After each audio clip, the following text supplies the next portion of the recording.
Resident Evil 4 is known for being one of the most replayable games in the entire action horror genre, as well as a pretty big fan favorite in the series. This is mainly due to its gameplay mechanics pairing well with its array of possible weapon and inventory combinations.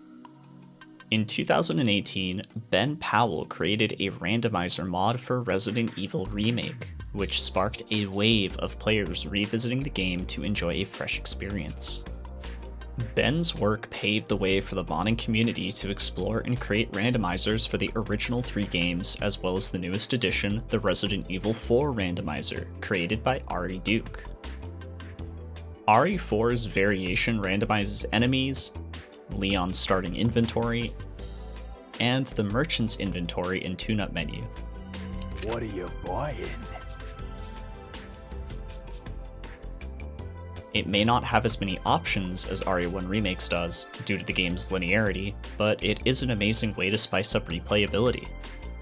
After running through quite a few seeds on my stream, I decided to try out some challenge runs that I had previously accomplished. Only, this time, I have to juggle the stipulations of the challenge, as well as overcoming the difficulty of having randomized enemies. Some challenges didn't really work out, like the randomized starting weapon only, most notably my mine thrower only and magnum only attempts being impossible due to the lack of ammo and the merchant not having the right tune-up available. But there was one challenge that I thought would be possible, no matter how challenging it could be. Beating Resident Evil 4's enemy randomizer in under 2 hours. Now, I know what you're thinking. Maxi, Resident Evil 4 speedruns are well under 2 hours already. It couldn't be that hard. Stop! I promise you, the enemy randomizer gives even the greatest runners a very hard time. Mendez, we can like fucking own. Yeah.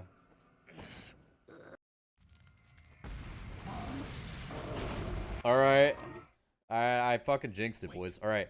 With that in mind, I tried my hand at beating it in under 2 hours, and it was seemingly impossible without some type of trick up my sleeve. And then it hit me.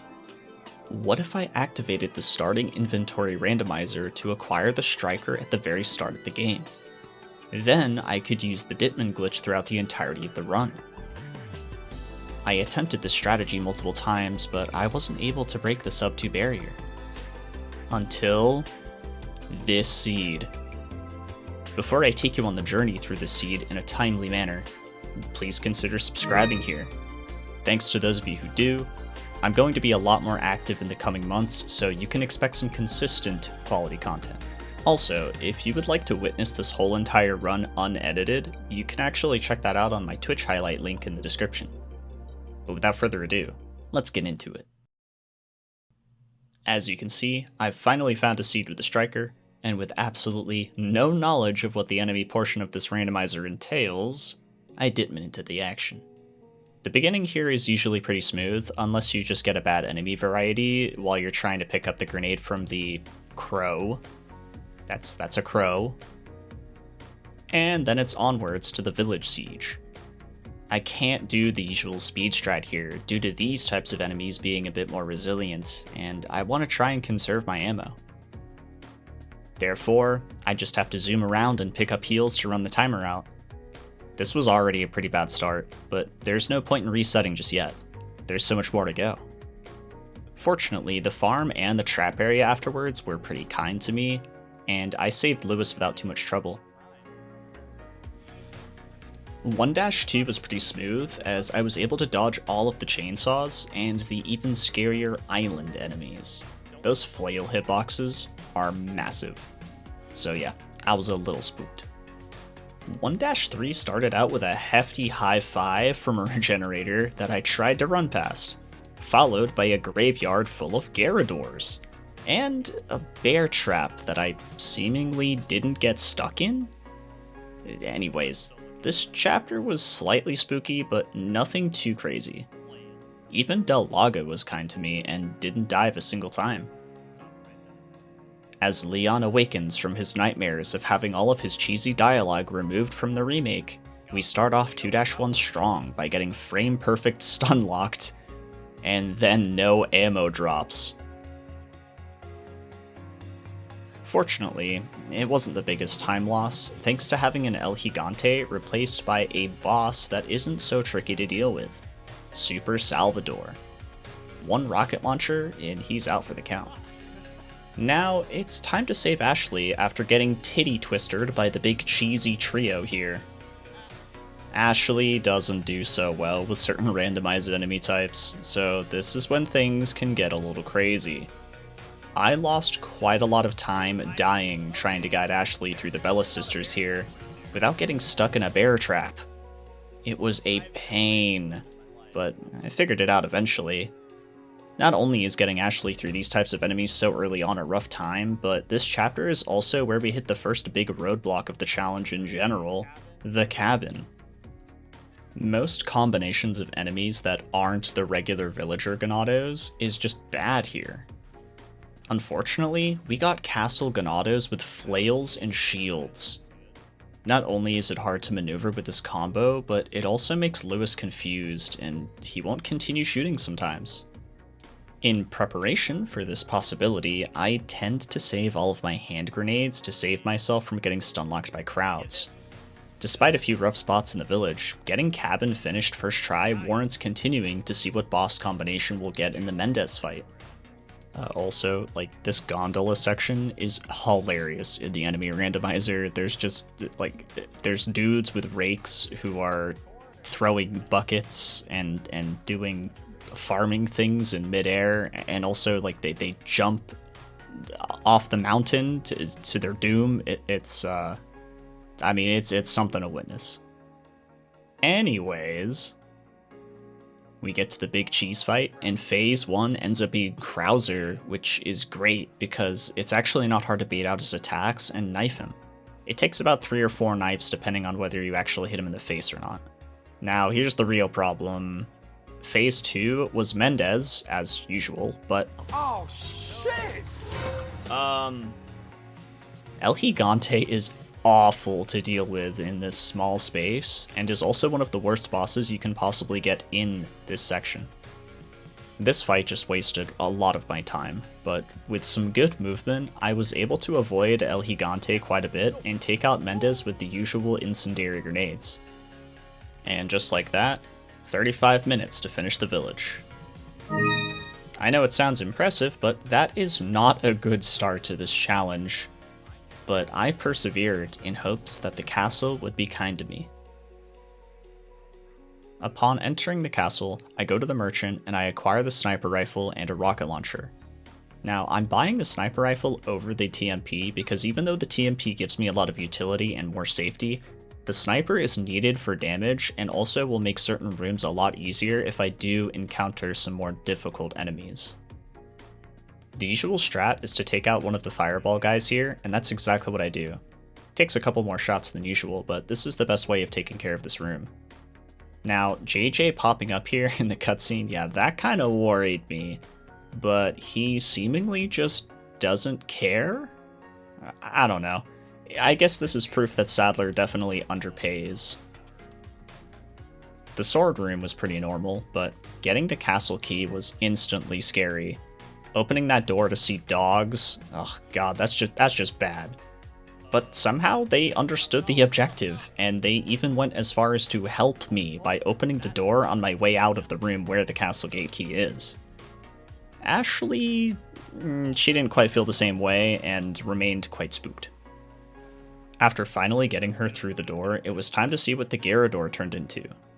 I tend to play this room very safe because I've had the Gyarados spawn many times in the horse statue room instead of where he usually is. And speak of the devil. Thankfully, because he replaced one of the crossbow enemies, he's actually more focused on getting into position rather than attacking right away. This gives me the chance to slip right by and enter Waterhall.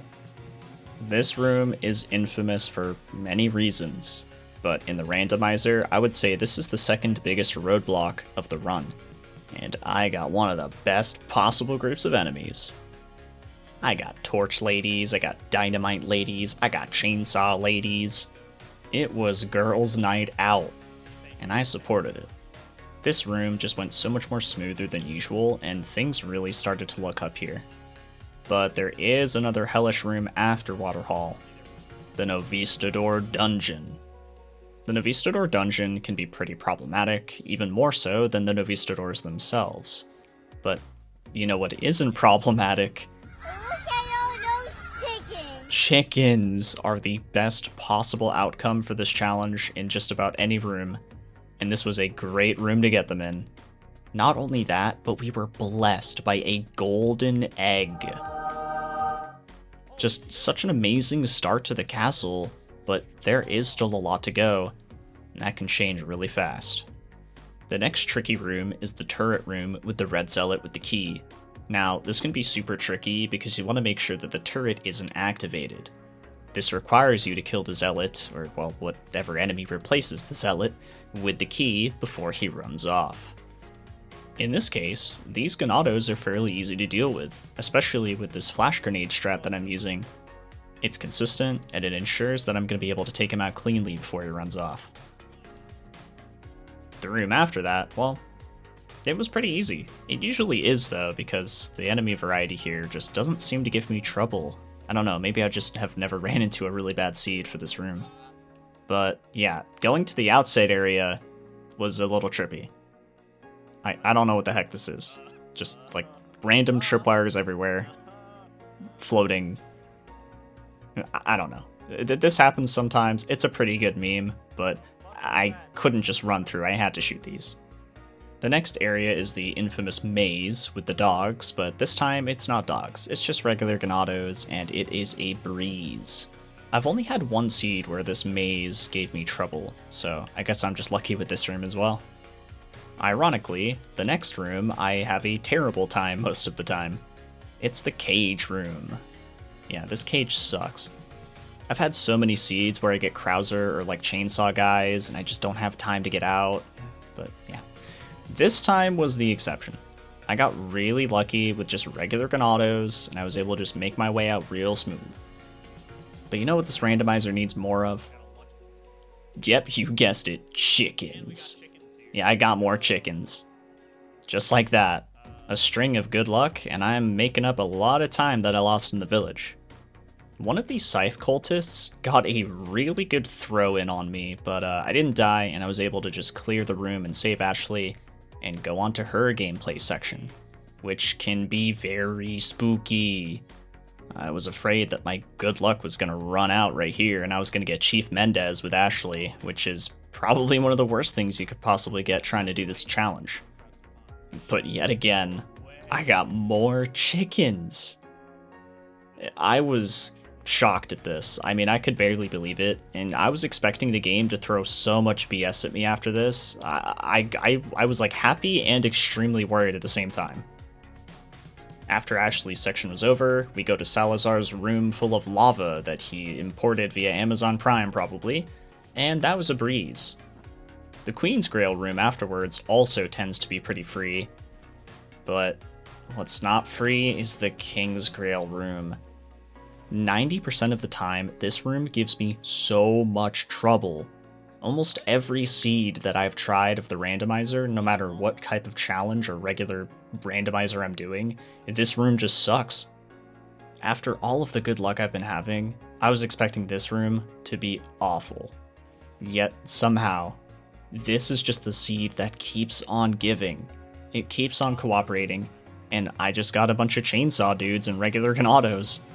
I was so worried because, like, the enemies that replace the non-sentient armors here can suddenly run through the walls, and sometimes they instantly aggro, so having Ashley there and just, oh my god, it's so bad. After that was said and done, this led me to getting blown up by self-destructing robots. Yeah, they're kinda cute, but they're deadly and very annoying. Novistador Nest was next, and it wasn't too bad, thanks to the Ganados spawning mid-air, which makes them do their jump down animation. Into nothingness. Yeah, they just jump to their doom. Clock Tower is usually not so bad, but I did get caught up by one enemy type that you just hate to see in any room. The Flail guys. Like I said earlier, they are brutal with their hitboxes and their aggression. After a few checkpoint resets, I played it more safe and got out without taking damage. Next up is the double Gyarados fight. I didn't want to use a rocket for these guys, just in case I needed it in a pinch, so I opted for sniping a little bit and then using the striker and the knife for the rest of the damage. At this point, I have the chance to use a merchant that hasn't been turned into an enemy, which, yeah, I think I forgot to mention that. There are merchants that turn into enemies. Because of this, you just have to plan out your merchant visits ahead of time. Here, I sell the sniper and I get the TMP. The TMP is going to help me in certain situations where the sniper's slow fire rate just simply isn't going to be viable for. The next section is the Verdugo section, but obviously it's not going to be Verdugo. It's pretty rare that he isn't replaced by Mendez or Super Salvador or Krauser. In this seed, Super Salvador appeared, and it was time to put that rocket to use, thus ending 4-1, one of the longest and possibly scariest chapters in the Randomizer challenge. After that, I purchase another rocket, but I don't use it on the boulder in the next room.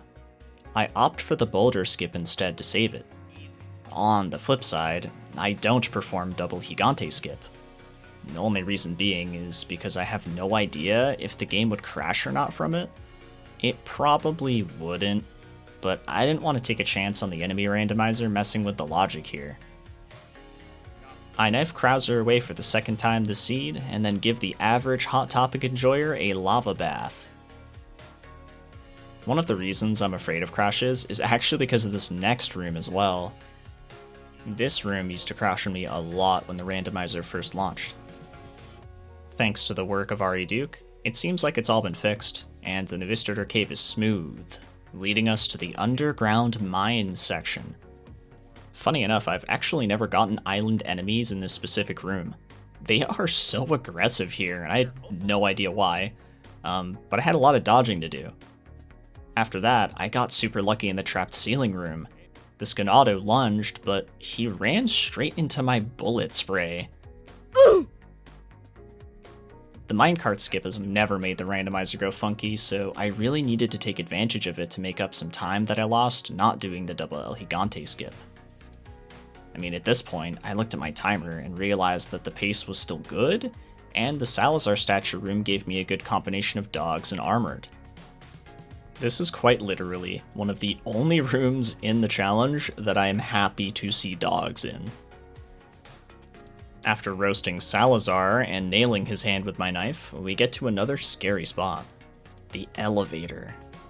Remember how I said that the seed was blessed? Well, pretty much every enemy type except for one is gonna make this hell. And the one enemy type that we got was the crossbows, the only one that doesn't make this hell.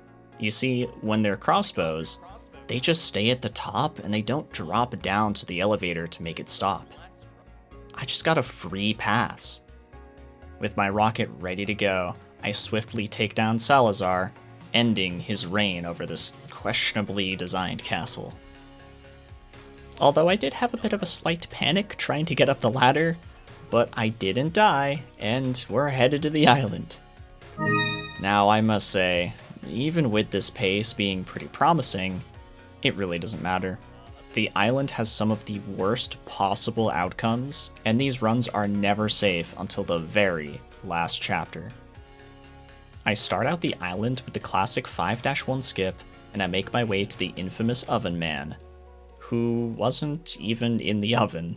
He was actually a shield guy who combusted into flames upon attacking me. And then I got my head chopped off by a surprise Super Salvador attack. The shenanigans here made me pretty worried for the rest of the island, but I persevered.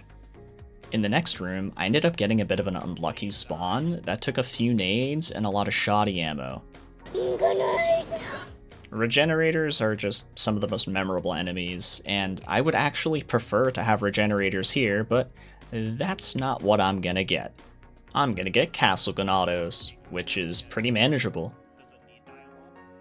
The next real hurdle is the Iron Maiden with the keycard. This can turn into a number of enemies, and because they're replacing the Iron Maiden, they'll have Iron Maiden health. In this case, it was a regular old Ganado. Thank goodness, because this room can get messy. Getting Ashley back means that I can make my way back to the trash dump and get stinky. Really stinky, because this room has 2 Verdugos instead of the usual 2 Iron Maidens. I thought this was gonna ruin my run, I really did. But my saving grace here is that Verdugo isn't programmed to aggro Ashley. Therefore, I can take out the first one, hopefully without dying, and then I can leave Ashley in a spot where Verdugo isn't going to hit her. This gives me enough space to work with, and I can trap Verdugo behind these bar doors. The AI for Verdugo is also not programmed to try to open these doors. Funny enough, Nunya Bees asked me who my favorite RE4 enemy was just a minute ago, and I answered Verdugo. Sounds like he heard me loud and clear. Anyways, the Wrecking Ball room is always worrisome, because flashes aren't going to always save me. The odds were in my favor though, and I got regular villagers, making the flash trap 100% the thing to do. Next up, we have the Regenerators room. There are a few enemies here that would be very bad because of Ashley being with us in this narrow hallway, but we got Castle Ganados. Yet another lucky break for me here on the island. Now that it's time for Ashley to get behind the wheel, we're gonna have one smooth ride, because we got chainsaw guys. Which sounds bad, but it's actually really good. Sometimes they can be really bad if they're paired with certain enemies, but being paired with the regular villagers means that they're just gonna be slow, not gonna have to deal with any stun locks, and we can take them out really easy. No Super Salvadors or Krausers in the next section, so I'm free to reach the real Krauser. Nothing changes here with the cutscene or the QTEs, so I'll just skip to the part where everyone turns into dolls. This is like a weird side effect from uninstalling the HD mod and like not uninstalling the game and reinstalling it. I keep it this way though, I like it.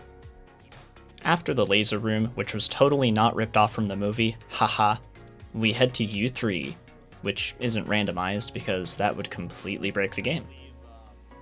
I like to call U3 Bono, which is actually a play on Bono from U2. He gets that name from his cutscene where he breaks through the wall, and then like you imagine Bono screaming, "Hello, hello!" Yeah, some real deep nickname lore here. The cages actually aren't too bad, and I even saved a nade to do this quick strat in the last one, and then used the rocket to end Bono as quickly as possible. Pretty easy stuff, and I even got good enemy luck on the room afterwards before Krauser's section. Thankfully, Krauser's section is mainly the same, and his fight isn't shuffled to avoid breaking the game, much like U3. The only issue is what the enemies in the lower area decide to turn into. In this seed, I got some bad luck, but I somehow made it through without dying. As relieved as I was, the fight against Krauser was almost a huge choke point because I messed up the positioning on the first attempt. The second attempt was clean, but I just wasted a lot of time, and I only had about 9 minutes to finish. I was worried it wasn't possible because of 5-4 being one of the most chaotic moments of the run. I didn't know what to expect. So I just prayed for some standard enemies. Please no JJs, please no rockets. This was the moment that would dictate whether I overcome this challenge or not. The RNG gods looked down upon me, and they said, "Give him regular Ganados." Let's go! This was massive, and it gave me a chance to actually get through one of the most chaotic sections in the entire run with only a couple of stops along the way. Even Mike helped me by blowing up the second tower, which gives me a shortcut to the final door. Which never happens? I don't know, dude. Mike is so weird. He just, sometimes he cares, sometimes he doesn't. Sometimes he helps, sometimes he literally shoots you with a missile while you're trying to get out of the way. It's chaos. With one more room to go, I am just praying that I don't get a bad enemy variety in this room. Just please, no JJs, please, no rockets. Oh. At my disposal. Oh no. What the fuck is going on? This last room in the entire run legitimately almost ended everything. If I hadn't have picked up the extra yellow herbs along the way, it would have been over. I would have been rocketed and I would have died in one hit. It just goes to show that these runs are not over until they're actually over. I panicked a lot during this room, but I had the heals, I had the flash nade at the end, I just needed to keep my cool. That's exactly what I did, and I was finally done. It was the home stretch. One last merchant visit to purchase the Killer 7, which is the key to doing the fast Sadler strat. Come back anytime. Holy shit, we're doing it! Sadler's dead, and all I have to do is zoom on over to the jet ski and not drive straight into a wall. After so many attempts at this challenge, the moment I'd been working towards was finally in my grasp. A 1:57:58 was the final time, making this the first ever sub 2 hour enemy randomizer run of Resident Evil 4. I was really proud of this moment because even though it could have been so much faster, I was able to adapt and overcome this challenge with my vast knowledge of the game and thoroughly enjoy the process. For those of you who are experienced with Resident Evil 4 and would like to spice things up for yourselves next time you play, this randomizer is 100% for you. I'll leave the download link in the description, and if you really want a challenge, try to beat it in under 2 hours like I did. I do a ton of challenges like this on my stream all the time, so feel free to catch me between 5 to 6 days a week at twitch.tv/Maxylobes. Myself and my community would love to have you. Also, please like the video if you enjoyed, and comment what you think I should try next, or maybe some of your own experiences with the randomizer so far. Thank you so much for watching, and I'll catch you again soon.